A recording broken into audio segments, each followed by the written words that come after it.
C'est une histoire qui a été commencée en 84 ou 86, quelque chose comme ça.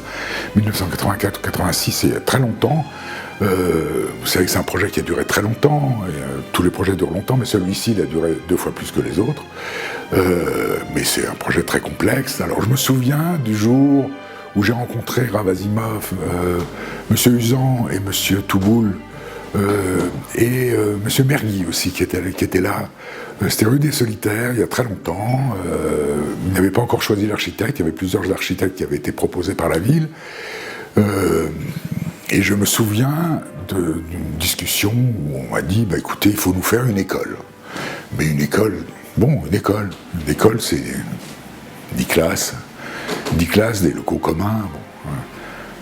Ok, j'avais entendu.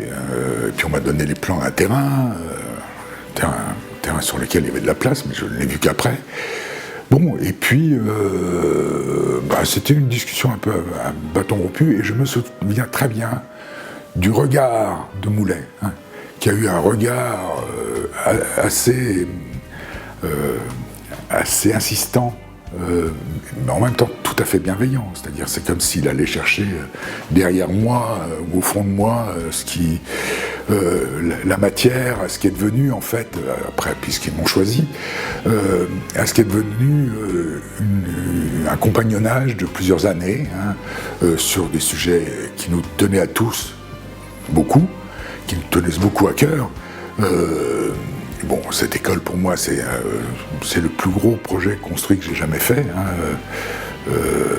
J'ai construit beaucoup de logements, etc., mais c'est le plus gros bâtiment unique, le plus gros ensemble que j'ai jamais fait. Donc c'était un gros investissement pour moi. J'étais très jeune aussi. Donc c'était le début d'une histoire. Et puis, on m'a dit, il faut faire une école, mais une école... fallait mesurer ce qu'il y avait derrière cette idée. Et puis en fait, au gré des réunions, le programme s'est enrichi parce qu'on avait vu j'ai vu qu'il y avait beaucoup de place pour construire, qu'il y avait beaucoup de possibilités pour construire. Pas assez pour Madame Asimov d'ailleurs, qui disait mais pourquoi vous ne construisez pas là où c'est interdit? Alors je dis écoutez, si c'est interdit, c'est interdit. Ils disent oui, mais si être architecte, c'est faire tout ce qui n'est pas interdit, moi je peux faire architecte aussi. Donc vous reconnaissez bien là Madame Asimov avec... je vous disais elle avait toujours des interventions un peu comme une fusée. On ne savait jamais d'où la fusée arrivait, ni où elle allait, mais tout d'un coup, il y avait une incidente comme ça qui était apportée par Madame Asimov, ce qui était tout à fait tonique, parce que ça remettait le projet à plat. Avec Moulet, c'était absolument formidable, parce qu'il apportait des choses. C'était toujours très... il voulait toujours faire plus et mieux. Comme nous aussi. Plus, pas forcément, mais mieux, oui. Et ils étaient très, très attentifs à bien construire, à faire quelque chose de bien. Ce qui était drôle aussi, c'est nous avons appris le métier ensemble. Je connaissais mon métier d'architecte, mais nous avons appris la complexité de ce projet ensemble. Donc je me souviens, un jour, ils m'ont dit, ça y est, on commence, donc vous devez faire l'avant-projet. Commencer aujourd'hui. Et 2 jours après, M. Touboul me téléphone en disant, vous allez reconnaître sa façon de téléphoner en disant, dites-moi, l'avant-projet, il est fini, on peut venir le voir.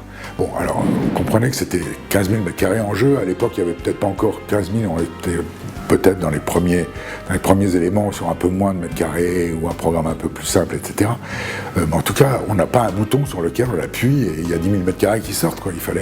Il y a 2 mois de travail. Alors on a expliqué ça. Ça donne un peu le ton. C'est-à-dire qu'on s'est expliqué ensemble au fur et à mesure qu'on avançait, ou qu'on n'avançait pas d'ailleurs, parce qu'on était coincé par tel ou tel sujet, etc. Voilà. Vous parlez du bâtiment. Donc c'est un bâtiment qui s'est fait sans programme. Donc petit à petit, on disait tiens, il va falloir une choule, et puis après on va rajouter un mikvé. La salle des fêtes a toujours été. Voilà. Alors ce que moi j'en avais compris, c'est qu'il y avait une grande nécessité d'étanchéité entre les programmes.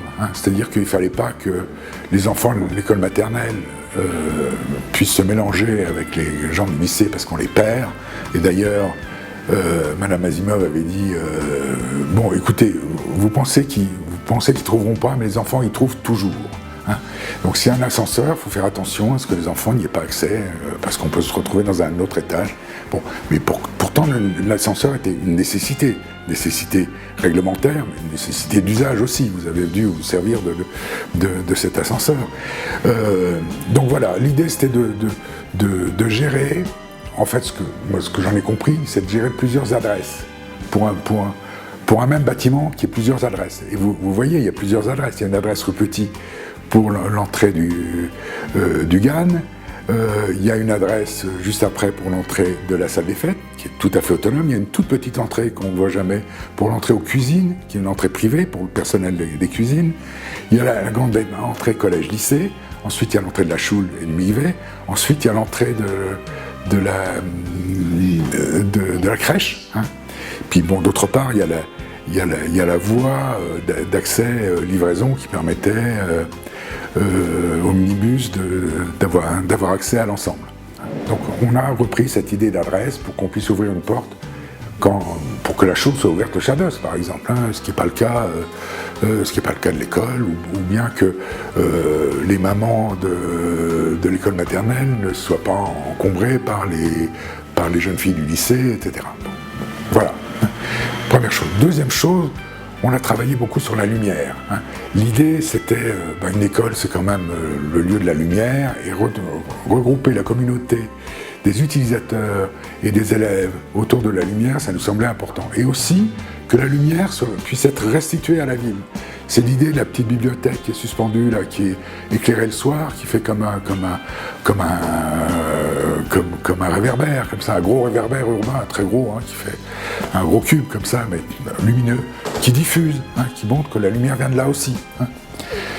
Un projet de cet ordre-là, d'habitude, ça prend 7 ans, là, on y a passé 12 ans. 12 ans d'accompagnage extraordinaire, avec des remises en cause régulières, mais si on faisait comme ci, et si on faisait comme ça, et tout ça, vraiment dans cet apprentissage en commun, hein, avec la grande écoute de Moulet, sa capacité de créatrice, hein, créative, il avait des idées. Ce qui est très intéressant, c'est qu'ils se sont pris au jeu. Moulet et M. Touboul et aussi M. Usan se sont pris au jeu de l'apprentissage d'un métier. Hein. Ils sont devenus maîtres d'ouvrage pendant des années, alors que rien n'avait prédisposé à ça. Mais on a appris ensemble. Hein. Et ça, c'était formidable. Un petit point, un miracle. Ouf. Bien plat. L'idée de faire cette école, c'était pas « tiens, j'ai de l'argent, qu'est-ce que je pourrais en faire ?» C'est on veut faire cette école, on n'a pas un sou et on va se débrouiller. Et ça, c'est extraordinaire. C'est extraordinaire. Hein. Voilà. Ça, c'est un enthousiasme et un optimisme formidable. Une foi formidable.